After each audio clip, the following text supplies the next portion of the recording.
Good morning, good afternoon, depending on where you are joining us from.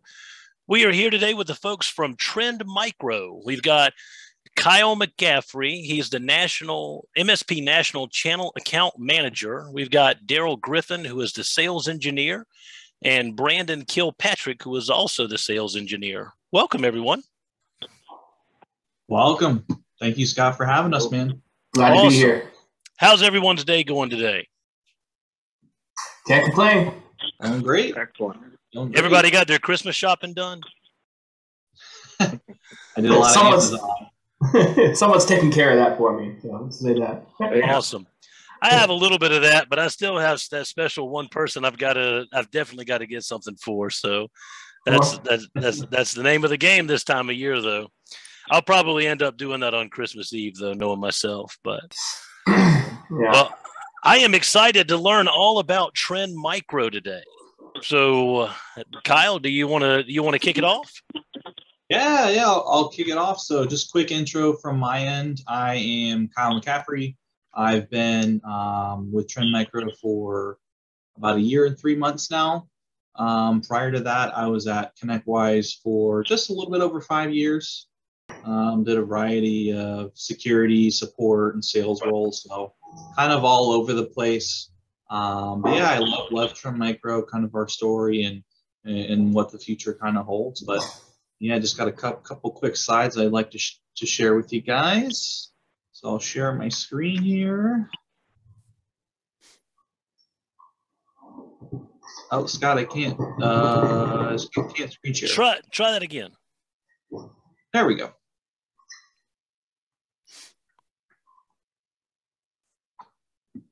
Okay, can you guys see my screen? Perfectly. Okay. Perfect, cool. So like I kind of mentioned, we're the Trend Micro MSP team. My name is Kyle McCaffrey. I also have on the line Daryl Griffin and Brandon Kirkpatrick, who are our sales engineers. So I'll just go right into it. So I know a lot of you guys are probably thinking, oh, Trend Micro, those are those, legacy, AV, grandpa AV, someone legacy in the market. Well, I'm here to tell you, that's not exactly accurate. Cybersecurity, it's a really rapidly changing market. New technologies constantly out, new companies, new types of attacks. Trend Micro has really evolved, with all these components along the way. So just some quick numbers to kind of know about us. We have a over 30-year history of innovation, demonstrative spirit and forward-thinking culture, kind of testament to our business resiliency as well. We've been public for a long time. We've been profitable in that as well. And we have almost 7,000 employees at Trend Micro in over 45 countries. And actually 40% of those are dedicated to, R&D and threat detection. So in my opinion, that kind of goes to show you, hey, we're really, dedicated to protecting our partner base. So, we always know there's so many new attacks coming out. So cool little statistic there. Some things about us in the industry, we've been named a leader in Gartner's Magic Quadrant for damn near 20 years. IDC, we were ranked the #1 hybrid cloud vendor. And then Forrester, we've been named a leader in them for quite a long time, since 2020. And this actually kind of leads me to my next point, as we were actually named the #1 XDR vendor. This is actually Q4 of this year, so just about a month or two ago. So I know a lot of you guys are kind of thinking, hey, what exactly is XDR? I'm pretty familiar with the term EDR with a lot of our competitors in space. And Daryl will kind of go over this a little bit more, but just to kind of go over it from a high level, XDR gives you the ability to correlate data automatically across not only endpoint, but also email. It gives you that ability to do automated detection and sweeping, and will also give you the ability to do root cause analysis. So I'll go ahead and hand it off to Daryl. He's going to go over worry-free XDR. Thank you, Kyle. Actually, I'm going to share my screen just real briefly here for a second. Brandon is actually going to cover the worry-free side of things and the XDR, but really this is kind of the list of topics: endpoint security using worry-free services, a couple of additional products that are bundled with worry-free called Worry-Free Services Advanced, Cloud App Security and Email Security, and then the EDR, XDR components. So Brandon's going to cover all of that for you. With he's a pretty brave soul. He's going to do a live console presentation, and then I'll follow up with that, talking about some of the tools that are free for our MSPs to use to manage not only the products that Brandon's going to go over, but UTM device that Trend offers through our MSP partners only, called Cloud Edge, and then followed up with a phishing assessment service that Trend Micro has that's free for you to use.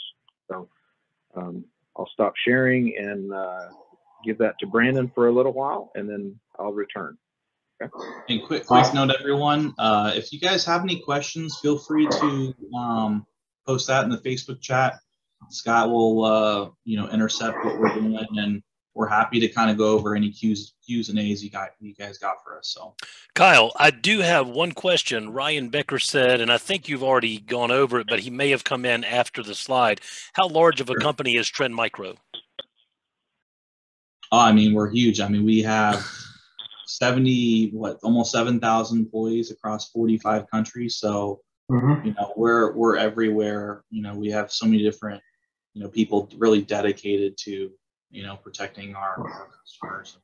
Just kind of going back to it, 40% dedicated R&D and threat detection. So, yeah, I mean, we're huge, and we're, definitely looking to expand the MSP market as well. Awesome. I tell you, we were talking about it the other day that Trend Micro was over 30 years old, and I'm thinking, God, that is a long time. But what I was really thinking was, I'm really old now. Yeah, me too, partner. Me too. And, okay, well, I'm excited to learn more then. Cool. All right. So yeah, I'm Brendan Kirkpatrick, like they said. I'm an inside sales engineer at Trend. I'm going to go ahead and share my screen, and like Daryl said, I'm going to show you a live console of worry-free. He's going to show you remote manager, license management platform, MSP-specific tools. But from my side of it, I'm going to focus on the actual products themselves, what the console looks like, and what day-to-day management is going to look like, and also the protection offering. Okay, so go ahead and share my screen. Hit share. Can you guys see me okay? Yep. Awesome. So I'm looking at the CLP. Like I said, Daryl's going to show you remote manager, license management. So this is what you would see if you purchase Trend by yourself as a company. But MSPs are going to see something a little different, but I'm going to operate directly from here. So the first product we're going to go over is worry-free security services. And this is the endpoint protection part of the suite. Okay. How it works, there's an endpoint agent that runs on the endpoint. Endpoint checks in to this console and it says, okay, what protection or what modules do I enable? And then according to what group they're in, what policy they have, it tells them what modules for protection to turn on. Very simple, very similar to every endpoint protection product out there, but we're going to look at what makes Trend unique in that space. Okay, we're looking at a dashboard here. I think you guys have all seen a dashboard. Just an overview of what's going on, of what detections are we seeing. Noteworthy events here, that's relevant to the XDR and EDR discussion, so we'll get to that. And then security risk over time, just some overall metrics, what's going on with your licenses and which ones of your security agents are outdated and offline, things like that. So I'm going to go now to the security agents portion. And this is where the bulk of the configuration takes place. This is where we're dividing machines into logical subgroups based on location, based on department, whatever makes the most sense for that organization. And then each of those groups that we're seeing on the left, they have their own policy associated. So I created one this morning called Brandon's group. That's my group. There's no machines in it. If I wanted to add a machine, it's very simple. You add security agents, and this leads right into deployment. You guys are MSPs. I imagine you're using Kaseya, you're using Enable, you're using, I guess it's called ConnectWise Manage now, what used to be LabTech, but you know all about deployment of software, and you can do that by downloading the installer here. There's also specialized ways to do that, deployment scripts that can be generated. Daryl will show you that in the remote manager as well. But just know that you deploy out this agent via whatever RMM tool that you have, or you can even use Active Directory if you want, just by using the MSI that's supplied here within the console. You can also send an installer link to someone if they have admin rights, if they're in like another country, and it's easier just to send them a link and have them download and run it. That's an option you can do there too. But once you deploy it out, tied to that installer is the membership in this group. So when that machine checks in, it will appear in this group. So we hit configure policy here to decide what parameters we're turning on, which modules we're enabling. And I like this screen because it shows you how there's multiple different layers at work here. It's not just an antivirus product. It's not just pattern-based, and it's not just behavioral-based. It's a combination of all of that and more. So we'll look at each module, and please feel free to ask me any questions as we go. So I'm going to get this primarily focused on Windows. Most people run Windows, but you'll notice at the top that we do support Mac in this. We support Android agents, iOS, and Chromebooks, and all those can be in Brandon's group that we just saw right here. So we'll start here with the scan settings. This is your bread and butter antivirus. This is what you expect from an antivirus. The real-time scan is checking every time something is created, modified, or retrieved, and we're making sure that it's not in fact spyware or a virus or a malware, just based on the patterns and definitions that we have. We're just comparing that to our list. No, that's not a virus. Carry on as normal. Or yes, it is. Let's take action against it. This is very standard for what you'd expect from an AV provider. You also have the option to schedule scan, do a deep dive on the hard drive. Let's check all the files on this hard drive, make sure that they're all clean. We're going to do that by default here Monday at 12:30, which is great.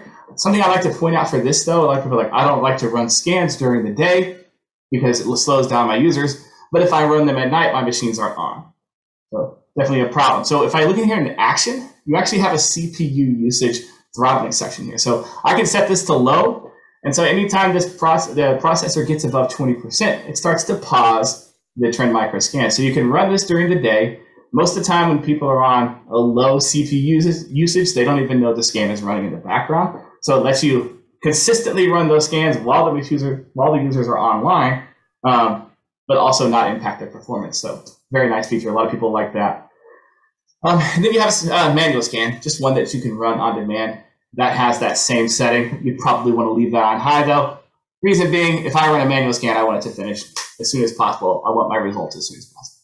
So again, standard antivirus there. The stuff below is where we trend starts to stand out a little bit. I'll show you what makes us unique here.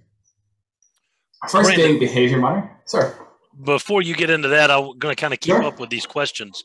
Yeah. Bobby Rose asked, does it require browser add-ons in addition to the app? It does not. Okay, no browser add-ons. All this is enforced simply through the Trend Micro agent. Okay. Good question. Okay. And is ransomware protection included? It's funny that you should ask. Behavior monitoring here, the next module that we're going to discuss, this is purpose-built for ransomware. There you go. Perfect. Yeah. Awesome. So yeah, let's get into that. So on the topic of ransomware, there are thousands of variants out there. They vary in size, they vary in the name, the unique file hash. There's constantly new ones being generated. You can go to the dark web, you can buy a kit to make your own ransomware with its own unique signature. All that to say, it's difficult to stay ahead of it with just signature-based detection. That's just the reality of it. What this is doing is it's looking at the behavior instead of the actual signature. All those thousands of variants, it's nice they're all different, but they all do the same thing.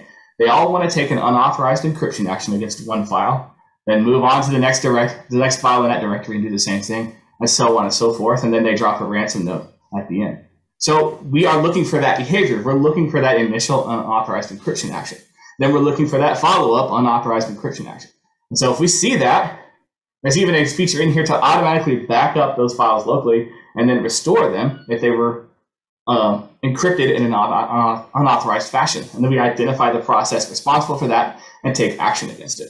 And so again, we're looking for the behavior here, not looking at the signature itself. Is this acting like ransomware, right? Additionally, a lot of small businesses use QuickBooks. You turn this on. This is looking for somebody interacting with those QBW files in an unauthorized ways. It always looks the same when the users are accessing the QBW file with QuickBooks. They're accessing it over the network, right? So if we see something different than that, this is monitoring for some weird processes all of a sudden interacting with the QBW file. But So, and then lastly, there's event monitoring. I like these a lot. I had somebody call them eyebrow raisers, and I think that's a very apt description. It's just, it's something that happens on your network that maybe in the context of you knowing the network would be like, that's odd, that's interesting, let me look into that. Things like a host file modification. That might be something you do as an administrator. I'm gonna add a custom host in this host file. I've got some DNS issues on Band-Aid fix, right? But if you see a user do this on Friday at 2 a.m. and you know they have no idea what a host file is, you've potentially got a problem that's been identified. So, and a lot of these are like that. You can just set these to always allow, and that'll simply log when it happens, or you can block them, or you can even have a pop-up and say, hey, are you sure you want to modify the host file? Is that something you want to do? So, but yeah, that's behavior monitoring. Predictive machine learning here, another layer. We're looking at new and low prevalence files here, something newly introduced into the system. And we're looking at the file features and the file metadata, and we're comparing that to a massive machine learning algorithm that we're gathering information from other trend clients. And we're looking, we can say things like this file is 60% similar to something that I've seen in the past that caused damage. Based on that, I'm going to take action against it. I'm going to quarantine that file, or I'm going to terminate that process just because it's fishy based on its origins and based on this machine learning algorithm. Machine learning is way above my head, but just know that all you have to do is turn this on, quarantine, and terminate, and this is sourcing information from a lot of different places and looking at anything that's unique and new on the environment. Okay? Next is vulnerability protection. So this, I'm going to open up these intrusion prevention rules here, but this is essentially a host-based intrusion prevention. And what that means is that we're actually applying virtual patches to some of the most common vulnerabilities that we observe on these endpoints. And so this information actually comes directly from ZDI. Some of our more enterprise products are going to have more and more rules, but this rule set has really been condensed down to the most common vulnerabilities that we observe being exploited on workstations, and we're applying a virtual patch. And that means that while it's not patched, Nick, you can go into the Windows patching and you can see that this vulnerability is not patched, but it is a virtual patch. If someone were to attempt one of these vulnerabilities, attempt one of these exploits on these endpoints, we notice what that pattern looks like, and we shut down that communication. We give you the detection rule log. So we prevent and we alert about somebody attempting to do these exploits. You will find in here some of the most common ones. We've got add printer driver EX. That's print nightmare. I'm sure you guys have heard of that. Things like zero login, NTLM brute force. That's a very, very common thing. Microsoft just passed it a long time ago, but for some reason, it still works all the time to exploit workstations. So there's that, and there's reverse shells. There's a ton of different, all the most common ways in here. So we're just applying a virtual patch across the board. You simply turn that to on, and it enables all of those IPS rules. Cool. Next module here is web reputation. This is where we're assessing the websites that are being accessed by the users. Now, you may see content filtering before, like blocking access to adult sites or blocking access to like e-commerce sites and shopping, but this is a little bit different. We're assessing here how safe this website is, right? Is this something that we've categorized as dangerous, highly suspicious, or suspicious? And if we have, then we can block based on that designation, right? So if I said it's a medium, anything dangerous or highly suspicious, that's going to prevent the user from accessing that. So this can help even like if you receive an email and you didn't have Trend Micro email protection and you clicked on a phishing link and it goes to that site, web reputation kicks in and goes, actually, that site's a known associate of phishing, and so we're going to block that, right? So, and it's also the user's just browsing, clicking on random things. They click on an ad that takes them to someplace that's a watering hole. We know about it. We've marked it as dangerous, and it prevents connection to that website. Interesting to note here, it also looks at backend processes like Bash and PowerShell. So any URL that's accessed by the machine is processed through the web reputation. So this goes beyond just the browser, and that's also why, to an earlier question, we don't need a browser plugin because it's assessing any URL accessed by the machine. Cool. Got a firewall. Won't dive too much into the firewall. Just turn it on. If I put it into advanced mode, you can block and allow ports. I'm sure you guys are pretty familiar with that. One thing to note is we can't enable intrusion detection system. So this is kind of like host-based IDS or intrusion prevention with vulnerability protection, and then we have intrusion detection with the firewall module here. So this is looking for someone actively trying to determine what exploits they could exploit on this endpoint, or doing a reconnaissance scan of sorts. Okay. Endpoint sensor here, turn that on. That's what powers EDR and XDR, which we'll look at in 2 seconds. But just know that this sensor gathers process and telemetry data at all times. And it dumps it first locally, and then it dumps into a data lake that's immutable in the cloud. Immutable, it can't be changed. So when we use our detection and response tools, we're actually looking right at that data lake and seeing the information, all the processes that happen on that machine, they're all laid out there. So I'll show you why that's useful here in a second. I do want to ask you 2 questions. Yeah. We'll pick up here. And I think that this goes back to the behavior monitoring section, but Ryan Becker asked, in addition to machine learning, does it use any form of AI? So the AI here is going to be in the predictive machine learning. Okay. And you'll see that there's not a lot of dials to twist here. There's not a lot of knobs to sliders, but this is AI-based protection right here. This is assessing the file based on what it knows about every other file that's been processed by this machine learning algorithm. And this is looking at something new. It's looking at anomalies. Okay, that's a Word document. That's okay. All of a sudden, something new, a new executable. That's careful and close attention paid by the predictive machine learning. So when you're talking about AI, you're more talking about PML. All right, and Kurt Esser had one more question. What is the impact on CPU RAM usage versus Trend Micro Internet Security or premium security products? That's a good question. What I will tell you is that the heavy lifter of all these modules continues to be the standard real-time scan. So the most processor and intense process here is going to be the real-time scan that checks files every time they're created, modified, or retrieved. The rest of these put together probably don't equal the same processing power over an aggregate period of time as the real-time scan.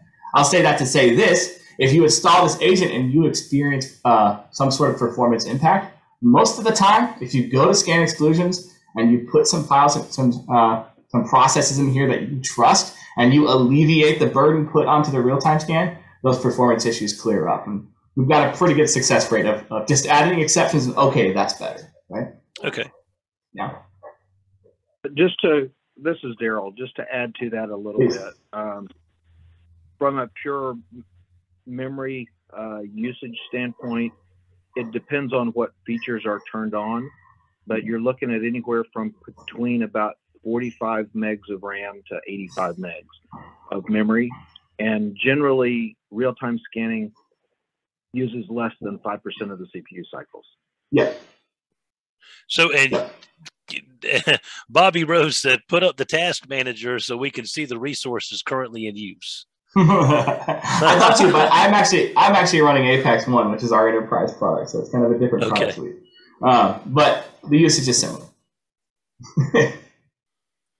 Cool. Anything else? I think that wraps it up for the questions up to this point. Awesome. Cool. We'll look at sample submission.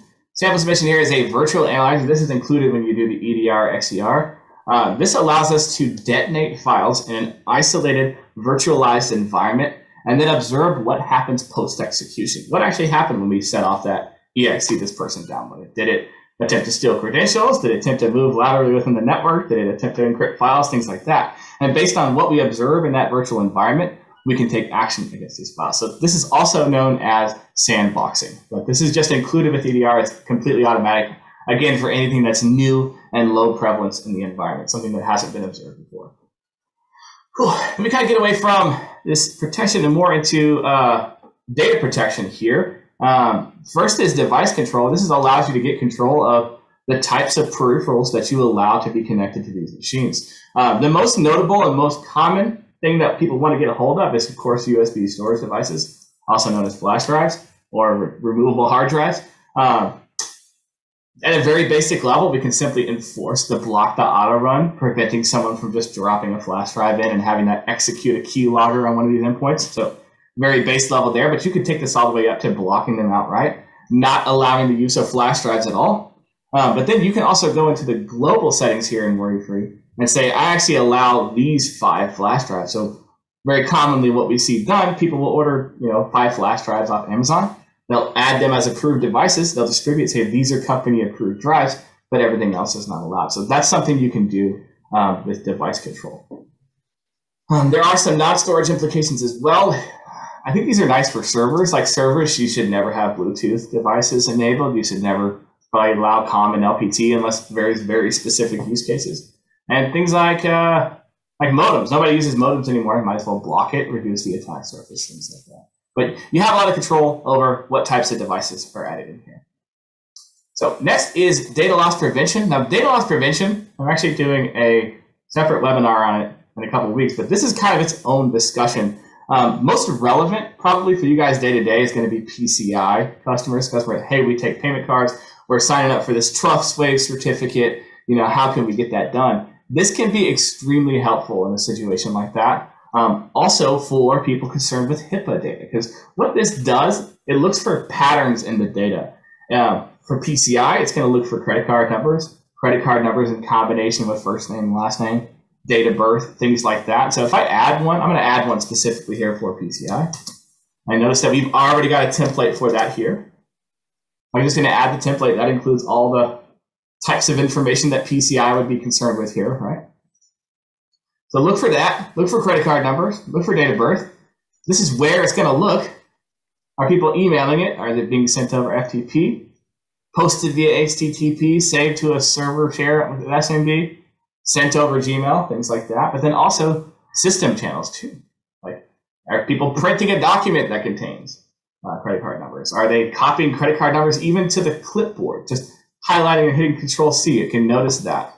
And then if it sees that, it can simply say, oh, that was a credit card number, pass and log, just say that's a credit card number, but it can also block and prevent that communication from going out.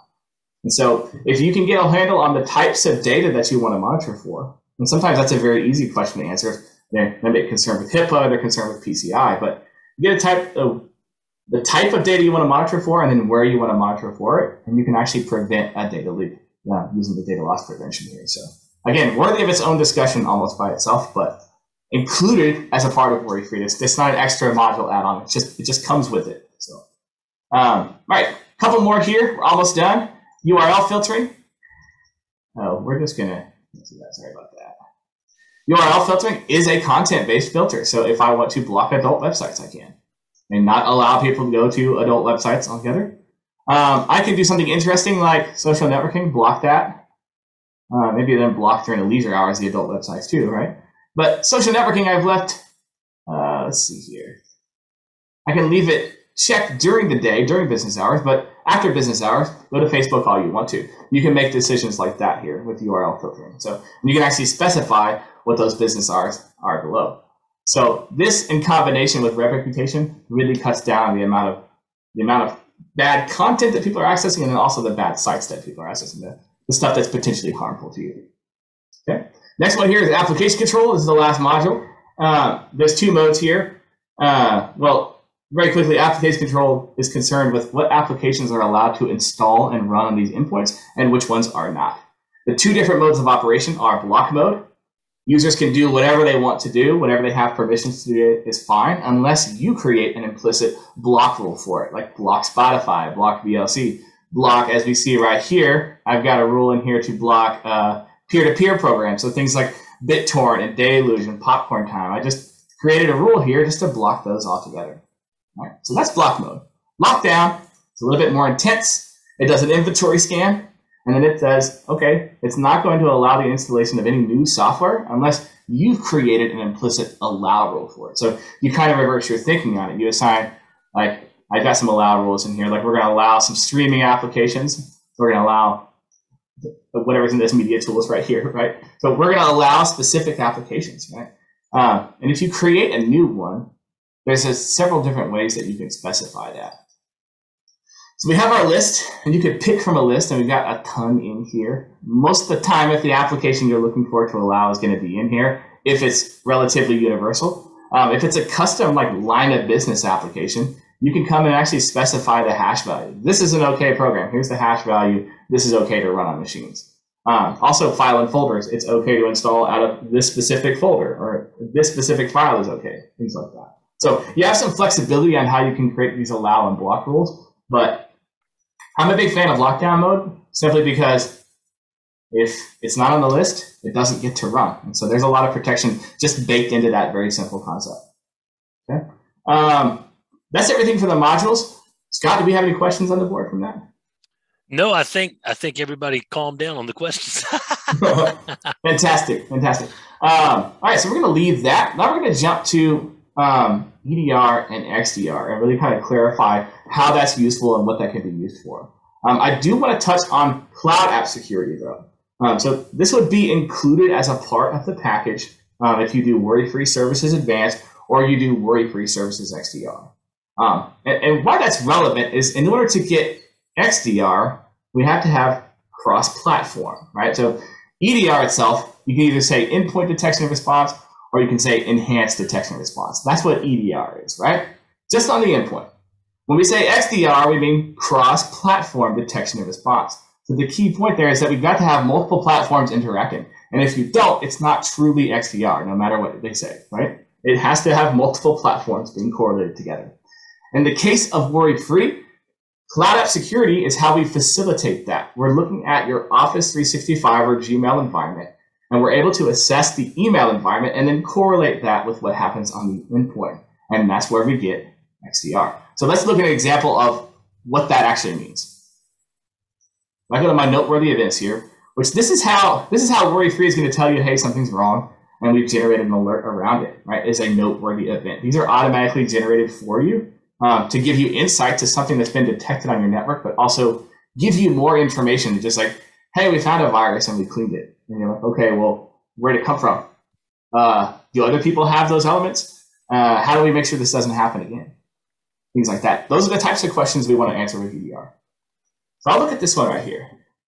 A very simple noteworthy event here, but it shows you the power of it very clearly here. So what we have at the end here is, let me just move this Zoom screen over here. All right. What we have at the end here is, this is our actual detection, ICAR-COM, right? This is a known threat, known malicious file. Without EDR, this is all the information that you get. Here's the path that we found it at. Here's the file hash, and here's what we did in response, right?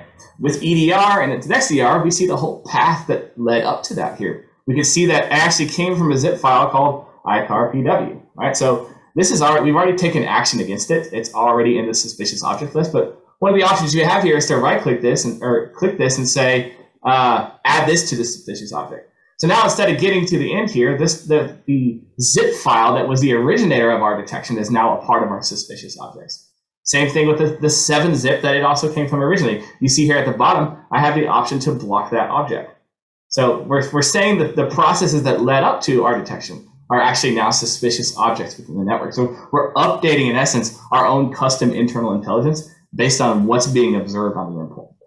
Cool stuff. We also know that this was on November 22nd at 10:52 a.m., and Outlook was the originating process. So there are some exceptions here, but by and large, if Outlook's the originating process, then this threat came in over email, right? And so we know exactly what time it was. We know what user it was and what endpoint it was. So we have this printed here. I can go to that user and I have actionable intelligence and point at the screen and say, you know, I'm not mad. I'm just frustrated, right? Like you opened up an attachment that contains something that led to a detection. Let's talk about your cybersecurity awareness in general, right? This is where XDR comes in. Because we have XDR, we have Cloud App Security looking at the email as well. When I click on this bubble, I see which email it came in, the exact email that it came in on. I can say also quarantine or delete that. And because Cloud App Security works on an API, it's not working on mail flow like a typical mail filtering solution is. When I say quarantine this message, I don't see next time you see it. I'm saying reach into that user's inbox right now and pull that message out and ensure that they can't do what we're observing here again. And also, if they've got any other email that has the same attachments, or if there are other users in your organization that also have that same email, which is very common. If I find that I can get something past someone's defenses into an inbox, I'm going to try other users in that organization as well. So we observe that, and you can take quarantine or delete messages across all of that. So we've identified the actual problem. We know where it came from. We updated our custom intelligence about it. Then we took action on the email items that originated them using the XDR functions here. Okay. This leads me into threat investigation, which I'm very quickly going to go over. I think I'm running a little bit on time here, but let's say I want to know right now, does this 7-zip file, that's the originator of our threat, is this floating around on any of the other endpoints? I can grab that file hash, go through a threat investigation, and basically ask the data lake, hey, any of you guys seen this file hash? Right? No endpoints match here. If they did, it shows, yeah, this endpoint interacted with that file hash at this time. And then you can generate what's called a root cause analysis to, again, generate essentially what we just watched in the noteworthy, what we just saw in the noteworthy events. What process spawned what process? What happened that led to that device interacting with that file hash? So you can see how your investigations go from, yeah, we saw the virus, we see it, I kind of did another scan, we're pretty sure everything's okay, to here's all the IOCs, the indicators of compromise, here's exactly what happened, here's what we're doing in response to it. It's a lot better response with more actionable intelligence than just running an antivirus or even just running the behavior monitoring predictive machine learning event. So that's really the value of XDR, and that's the value of the XDR package. Yeah, so that's a mouthful. Did any questions come up while we were talking there? Yeah, absolutely. So Okay. how does the EDR XDR function different? How does it compare to Zero Trust? So Zero Trust and EDR, there's some crossover there, but Zero Trust is almost a different vertical altogether, I would say. And Zero Trust is, and not to deflect or dodge, but it's such a broad topic with multiple people defining it in different ways that it's difficult for me to really compare and contrast those two. It's like saying, it's like, what's the difference between IPS and the real-time scan? The answer is they're just two completely different verticals. Zero Trust is about, let's lock down only the access necessary for this specific user, application, or device to function and not allow anything else. So it kind of goes above and beyond the scope of EDR. EDR is more about, again, taking insights when something actually does happen and learning from that. Zero Trust is about, it's an initial hardening. So they're kind of two different ends of the spectrum. All right. And Terry Uland has another question as well. Is there an API to access all of this to feed to a PSA, etc.? There is. I believe, Daryl, you have to open up a ticket with support to gain access to the API for worry-free. Is that accurate? Yep, that is correct. Yeah, but there is an API with worry-free, and that can be interfaced with. Yes. Okay. Follow-up answer to that. It does integrate with your big PSAs and RMMs. So there's a bunch of different TechWise, Kaseya, Datto, all the big guys we're going to integrate with, and it'll do your standard features, log tickets, automated billing, all that good stuff. So cool. Some documentation on that. Very good. Awesome. What do you think, Daryl? We cover it here? Anything else I can touch on? No, I think you're good. Okay, cool. Well, then I really appreciate everyone's time and letting me talk at you. I'm going to pass it to Daryl, where we can look at more specific tools there. So thank you again. Thanks, Brandon.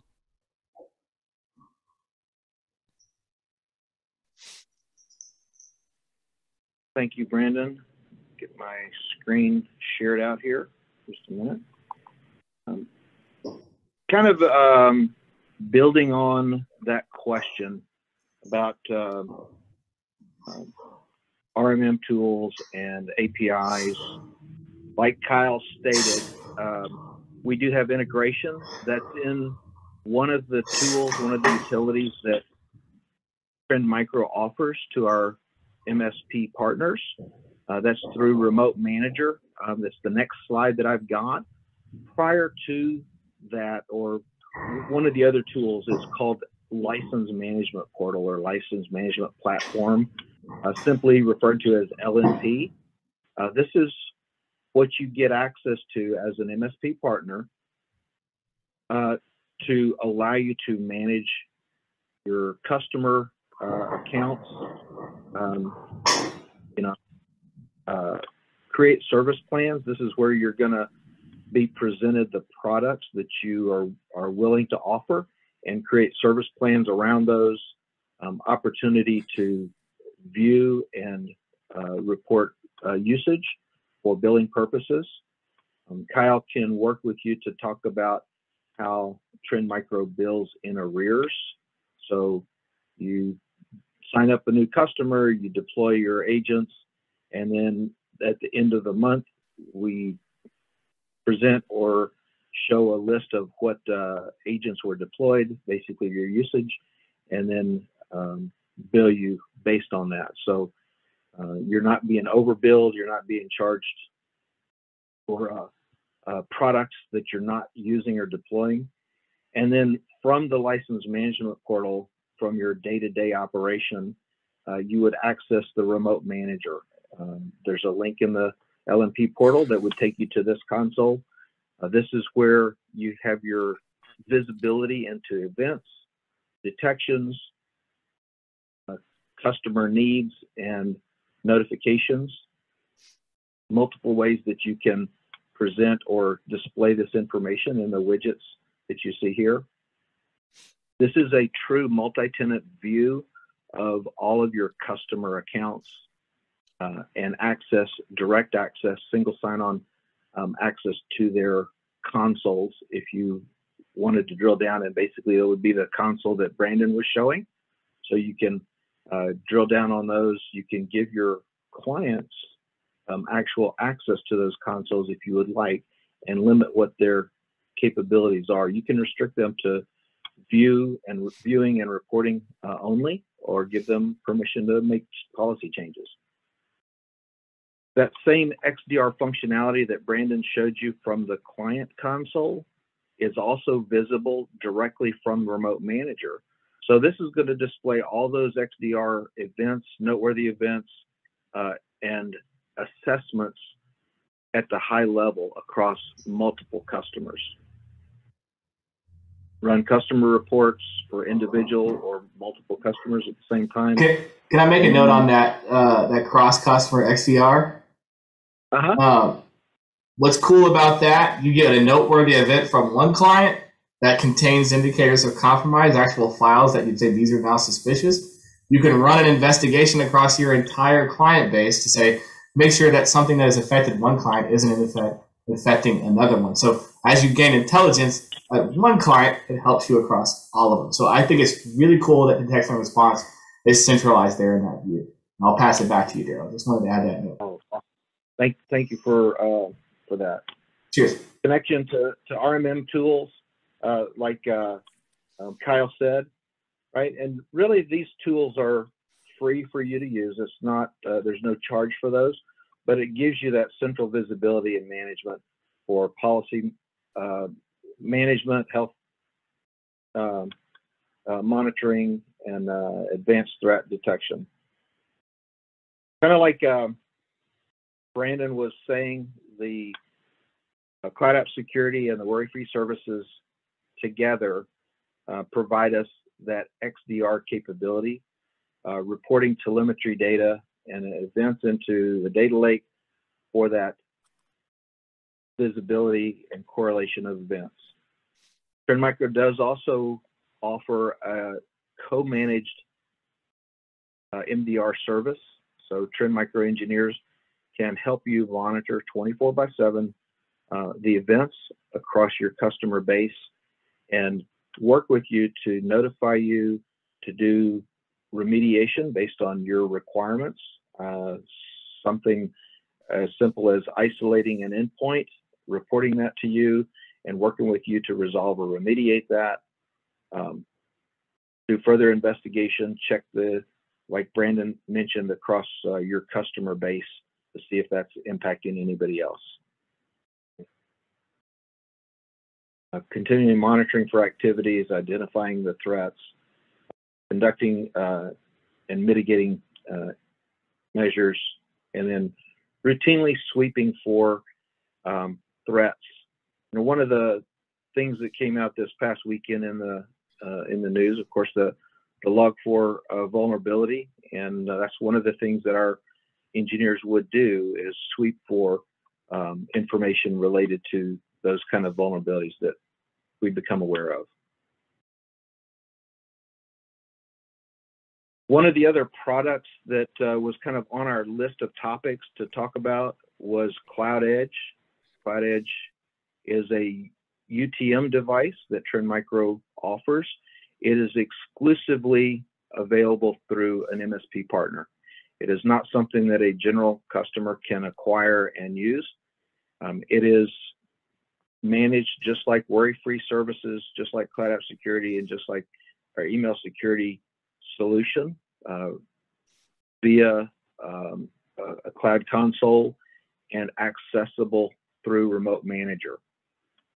Cloud Edge does not require a local management. As a matter of fact, you can configure Cloud Edge from Remote Manager prior to deployment, and then all you have to do, or all the customer has to do, is plug the network cables in and start getting the protection that you've defined for them. It is purpose-built for MSPs, like I mentioned, offers better performance than most other UTM boxes out there. And then, like I mentioned, the management. Pretty simple design. I know we've added some models to this. I think most of those are fanless, very small, compact, and doesn't require a whole lot of maintenance, self-updating, etc. Providing things like URL filtering, bandwidth control, intrusion prevention, malware scanning at the network layer, email security, web reputation, VPN access as well is part of that included, firewall, and then HTTPS scanning. This is one of the ways that we do this, provide the throughput, is by offloading some of the capabilities into the cloud. So a lot of our competitors, generally you would oversize those because of, if you're turning on all the features and functionality, you're going to significantly impact the throughput. So we try to avoid that. There's always going to be a little bit of bandwidth concern as you turn modules on, but we help provide some high performance by offloading some of the functionality into the cloud. Daryl, I have a quick question for you. Sure. Do you have more than one of these UTMs? Is it just one, or do you have a fleet of UTMs that are sized differently? That's a great question. So here's a few of the models. They're generally referred to based on the number of users that might be protected by them. Okay. So the Cloud Edge SB, 2 to 25 users. And these are also, this is another really unique aspect. Kyle can help answer some pricing for you guys, but they're billed monthly, no upfront cost or payment, no long-term commitment or contract or requirement. You can deploy those, provide that protection, and bill for them as they're being used. If the customer upgrades or changes, that's a simple swap, and you don't continue to pay for what you're not using, right? So it's pretty straightforward. The SBW includes a Wi-Fi capability, 2 to 25 users. The Cloud Edge 50 up to generally a 50 user environment, and then probably the newest one, the 100. So if you've got questions about those, we can certainly get some more details to you, or have a call with you to talk about those. Just from comparison purposes, some of the other competitors out there, like I mentioned, have some long-term commitments or upfront costs. Trend Micro tries to simplify that for your MSP business. An example of how bandwidth might degrade as you turn on the different features and functionality.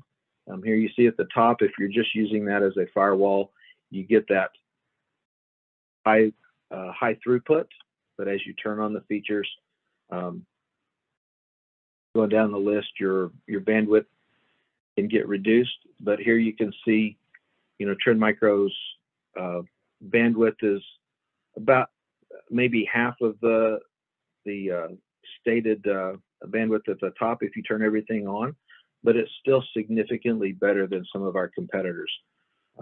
bandwidth offerings when you turn everything on.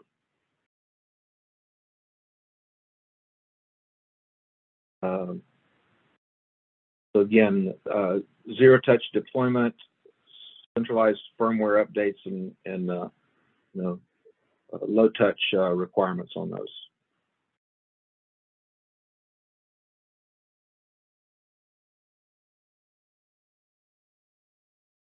Any questions about Cloud Edge?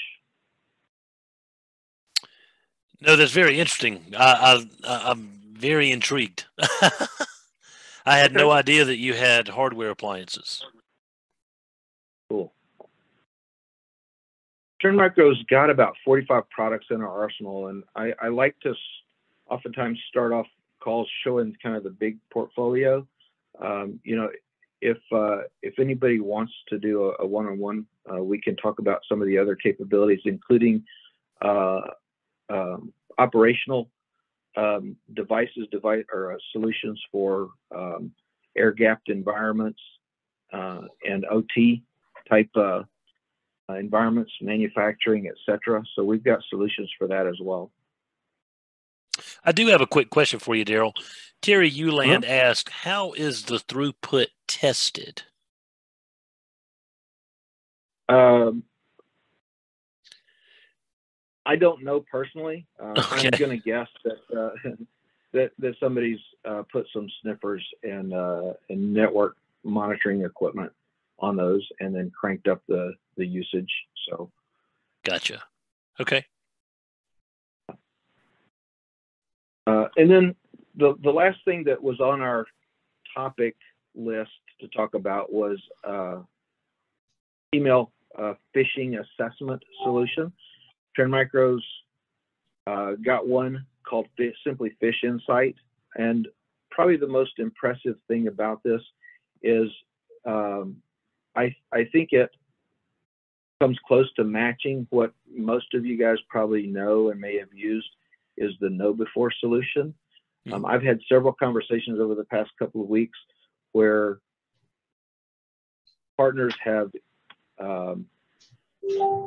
been asked to sign multi-year contracts for that solution. Trend Micro doesn't require that. We offer this service free for you to use. There are some limits in that. I think you're limited to 200 emails on a single campaign. You can ask for and request an advanced license, which right now today I don't believe there's a cost for, but that will increase some capabilities and the amount of emails that can be sent out simultaneously. But Kyle or I can help you with that if there's an interest or need. But really, phishinsight.com will get you there. You simply create an account and log in. Why is it important?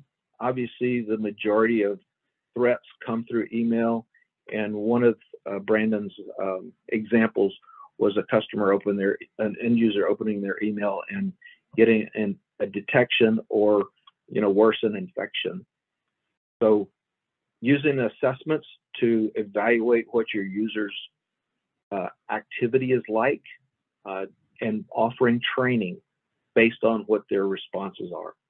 So you create a campaign and kick that off, and depending on how long you want to run that campaign, you can have results back the same day or within a few days to help you identify who's clicking on stuff that they shouldn't, who's not checking their email.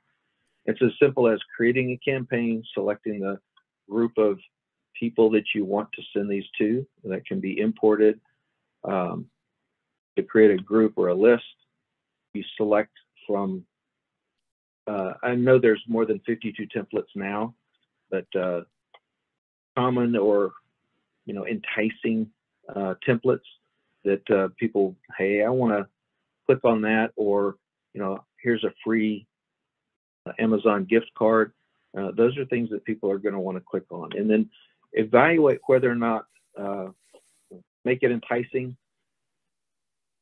and then decide when that campaign gets kicked off and how long it runs. And then again, based on their responses, you can trigger that to take them to a training session. We've got dozens of options for training, different topics, different publishers, and we keep adding to that all the time. The slides that I'm showing here are from an earlier version of this.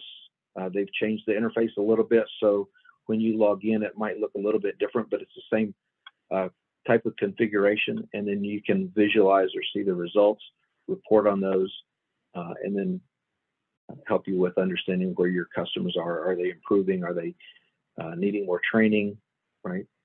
And then obviously the Phish Insight, because it's free, it makes it a great tool for you to use to work with and generate interest with new potential customers. Give them some opportunity to have a conversation with you about protecting their environment, their email. Cloud App Security is a great place to start. Cloud Edge, of course, can provide that protection as well. Very good. I think that's going to wrap it up for me.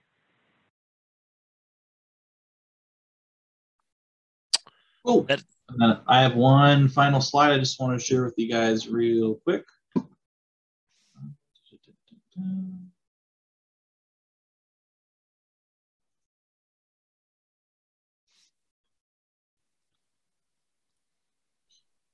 Can you guys see my screen? Yep. Perfect. Yes. So if you guys are interested in Trend Micro's MSP program, you can visit trendmicro.com/MSP. You can also reach out to me directly, Kyle_McCaffrey@trendmicro.com. I'm also super respondent on Facebook. I know I've talked with quite a few of you guys. I've tried to be as respondent as possible, even late in the night if you got questions. We actually are running an end of the year special. So for all new partners, we are offering 3 free months of our entire worry-free suite. That does include our SOC as a service, which is known as the co-managed XDR. So if you do want to try our 24/7 SOC product, see how that kind of aligns with your business, you certainly can try that. And the 3 free months of SOC is also applies to our current base. So Ryan, that would also apply to you. And then 75 free NFR licenses of XDR. So that's good forever. So as soon as you sign up within our MSP program, you can throw on up to 75 licenses of the XDR. We know that you got to kind of test it out, see that the proof is in the pudding, a good way to put it, and just see how that the product kind of works in your environment. So I will open the floor back up to Scott if there's any follow-up questions. Come after. I'm more than happy to respond or anything from the Facebook Live conversation. If there's anything left. No, I think that's it. I think we wrapped everything up. I really appreciate everyone's time today. Thank you so much for the demo and very nice product. It's very complete, very comprehensive. So that sounds great. I appreciate your time, Scott, and Thank the you. ITBOG community. Thank you guys so much. Sounds great. I hope everyone has a happy holiday. Thanks. Have a great day, guys. Bye-bye. Thank you, guys. Bye-bye. Bye.